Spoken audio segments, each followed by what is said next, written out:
रात को चलने वाली हवा गांव की गलियों और दरख्तों को चीरती हुई गुजर रही थी। वो सितंबर 2023 की एक रात थी और अरसलान को गायब हुए 9 साल गुजर चुके थे, लेकिन वो सनसनी गांव में आज भी वैसे ही मौजूद थी, जैसे हवाओं में कोई सरगोशियां कर रहा हो। अरसलान के घर का पुराना लकड़ी का दरवाजा रात को अब भी धमाके के साथ बंद होता था, बिल्कुल उसी तरह जैसे पहली दफा अक्टूबर 2017 में खुद ब खुद बंद हुआ था। लेकिन आज रात माहौल में कुछ अजीब सा खौफ था। अरसलान का छोटा भाई हैदर अब 20 साल का हो चुका था। आंखों के गिर्द सियाह हल्के, रात रात भर जागने की आदत और उसी कमरे की दीवार पर लिखा लफ्ज सुरीला, जिसे वो हर वक्त देखता था जैसे कोई पहेली हो और उसे हल ना किया जा सकता हो। 26 अक्टूबर 2023 रात 11:57 पर कमरे का दरवाजा एक बार फिर खुद ब खुद बंद हुआ।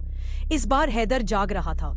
उसने दौड़ते हुए दरवाजा खोला, सीने से दिल निकलकर गले में अटक गया और उसने देखा चरपाई के पास जमीन पर एक निशान था, जैसे किसी ने पानी गिराया हो, और उस गीली मिट्टी पर उंगली से लिखा हुआ एक लफ्ज था, कल, यानी 27 अक्टूबर। वही तारीख जो दीवार के अंदर पर्ची पे लिखी हुई थी। हैदर ने कांपते हाथ उस निशान की तरफ बढ़ाए। वो जगह हद से ज्यादा ठंडी थी, इतनी ठंडी के बर्फ से भी कम का दर्जा हरारत था। फिर अचानक कमरे की लाइट हल्की सी डिम हुई और नॉर्मल हो गई, जैसे कोई पीछे से गुजरा हो। उसी रात 3 बजे अरसलान के घर के बाहर बिल्कुल पहली दफा की तरह वही आवाज आई, दरवाजा खटकने की। हैदर दौड़ कर बाहर निकला। दरवाजे पर इस दफा डब्बा नहीं बल्कि पुराना तावीज पड़ा था, धूल से भरा हुआ, और इस पर मुर्गों के पंजों जैसे निशान बने हुए थे। तावीज खोला, अंदर एक पर्ची निकली। उस पर सिर्फ एक जुमला लिखा था, जिससे मंजिल छीन ली जाए वो अंधेरों में भटक जाते हैं, और उस जुमले के नीचे वही लफ्ज सुरीला लिखा था। हैदर ने जैसे ही पर्ची उठाई तो उसी वक्त पूरे गांव की बिजली चली गई। अंधेरा, हल्की हल्की हवा और थोड़े फासले पर कुत्ते भौंक रहे थे। कुछ देर बाद जब सब कुछ नॉर्मल हुआ तो हैदर के हाथ से तावीज गायब था। अगली सुबह हैदर ने लाहौर की उसी इन्वेस्टिगेशन टीम से राब्ता किया जो 2017 में इन्वेस्टिगेशन के लिए आई थी। टीम का सरबराह ऑफिसर रहमान अब रिटायर्ड हो चुका था, मगर हैदर के सारा मामला बताने के फौरन बाद ही उसने सिर्फ एक जुमला बोला, ये तारीख मैं कभी नहीं भूल सकता। हमने तब भी कहा था ये आदमी यानी अरसलान गुम नहीं हुआ, ये शिफ्ट हुआ है। हैदर ने खुद ही सुराग लगाने की ठान ली और अकेला उस जगह पहुंचा जहां आखिरी बार अरसलान का सुराग मिला था, खजूरों का पुराना झुंड। वो वहां पहुंचा तो झुंड के अंदर उसे जमीन पर कोई चमकती हुई चीज नजर आई, एक कंप्यूटर चिप जैसी चीज। उसने चिप उठाई और उस पर लिखा था AR0217 2017। हैदर का दिमाग घूम गया। अरसलान तो कोई कंप्यूटर माहिर नहीं था, तो फिर ये चिप क्या थी? चिप को पलट कर देखा तो पीछे लिखा था phase 1 transfer successful, phase 2 awaiting trigger, date 27 October 2023। Haider की सांस रुक गई। आज तो वही तारीख यानी 27 अक्टूबर था। शाम 6 बजे हैदर ने कमरे से फिर एक आवाज सुनी, वही कमरा जहां अरसलान सोता था। वो अंदर गया तो कमरे के अंदर बज़ाहिर सब ठीक था, मगर टॉर्च नीचे की तरफ की तो दीवार के बिल्कुल नीचे हल्की सी हरकत महसूस हुई, जैसे दीवार सांस ले रही हो। हैदर ने इस जगह हाथ रखा तो दीवार अंदर की तरफ धंस गई। इसके पीछे मिट्टी और अंधेरे से भरी एक छोटी सी हारती और इसके अंदर एक DVD पड़ी नजर आई। अरसलान ने हाथ बढ़ाकर वो DVD उठाई तो उस पर अरसलान ओरिजिनल फीड लिखा था। हैदर DVD लेकर स्कूल के प्रोजेक्टर रूम पहुंचा। DVD प्लेयर चलाया तो स्क्रीन पर सबसे पहले अरसलान का चेहरा उभरा, जख्मी झुका हुआ चेहरा, हाथ बंधे हुए, और उसके पीछे मौजूद दीवार पर फिर वही लफ्ज लिखा नजर आया, सुरीला। अरसलान धीमी आवाज में बोला, जो ये वीडियो देख रहा है वो समझ ले कि मैं जिंदा हूँ, लेकिन जिस जगह हूँ वहाँ वक्त मुंजमद है। ये जगह इंसानों की नहीं, ये एक और टाइम जोन है, वक्त का दूसरा रुख। पीछे से अचानक धात के दरवाजे के खुलने की आवाज आई। अरसलान खौफ से कैमरे की तरफ देखकर बोला, एक बात समझ आ गई है, सुरीला कैद नहीं, ये एक इंतखाब है, हौसले, जुर्रत और इरादे का इम्तहान है। और फिर वीडियो फ्रीज हो गई। स्क्रीन पर कोड नमूदार हुआ, trigger accepted, gate opening. Projector बंद हो गया और साथ ही पूरे स्कूल की लाइटें भी बंद हो गई। अंधेरे में खड़ा हैदर अचानक सर्द झोंका महसूस करता है, फर्श हिलने लगता है। मरकजी हॉल में जमीन पर मिट्टी का एक दायरा रोशन होने लगता है। हैदर जैसे ही दायरे के किनारे पर कदम रखता है तो हवा रुक जाती है, तमाम आवाजें आना बंद हो जाती हैं और ऐसे लगता है जैसे पूरी दुनिया खामोश हो गई है। दायरे के अंदर रोशनी से एक दरवाजा बनता है और उसके अंदर अरसलान नमूदार होता है। वो बिल्कुल वैसा ही था जैसे 9 साल पहले था, ना कोई बुढ़ापा ना कमजोरी। अरसलान मुस्कुरा कर कहता है, तुम आ गए, मुझे यकीन था। हैदर की आंखें भर आती है, भाई तुम कहाँ थे? अरसलान ने जवाब दिया, सुरीला कोई जगह नहीं, वक्त का वो हिस्सा है जहाँ लोगों को आजमाया जाता है। मुझे इंसानों ने नहीं उठाया, मुझे उन्होंने उठाया जो वक्त से आजाद है। हैदर ने पूछा, और अब? अरसलान ने कहा कि अब मेरा इम्तिहान मुकम्मल हो गया है, मैं वापस आ सकता हूँ, लेकिन एक शर्त है। हैदर ने सहम कर पूछा, कैसी शर्त? अरसलान ने जवाब दिया, सुरीला एक शख्स को हमेशा अपने पास रखता है, अगर एक वापस आए तो किसी दूसरे को वहाँ जाना पड़ता है। हैदर ने हैरान होते हुए अरसलान से पूछा, यानी मैं? अरसलान ने सर झुकाकर हाँ कहा और साथ ही बोला, लेकिन फैसला तुम्हारा नहीं उनका होगा। अचानक दायरा खून की तरह सुर्ख हो जाता है। एक खौफनाक आवाज गूंजती है, candidate confirm, AR0217 accepted, secondary subject denied, transfer complete. रोशनी सफेद हो जाती है। अरसलान एक झटके से सांस लेता है। हैदर को दायरे से दूर फेंक दिया जाता है। थोड़ी देर बाद हैदर को जब होश आया तो वो स्कूल के बाहर था। सब कुछ ऐसे नॉर्मल था जैसे कभी कुछ हुआ ही ना हो। सुबह जब हैदर घर पहुंचा तो अरसलान बावर्ची खाने में बैठा चाय पी रहा था,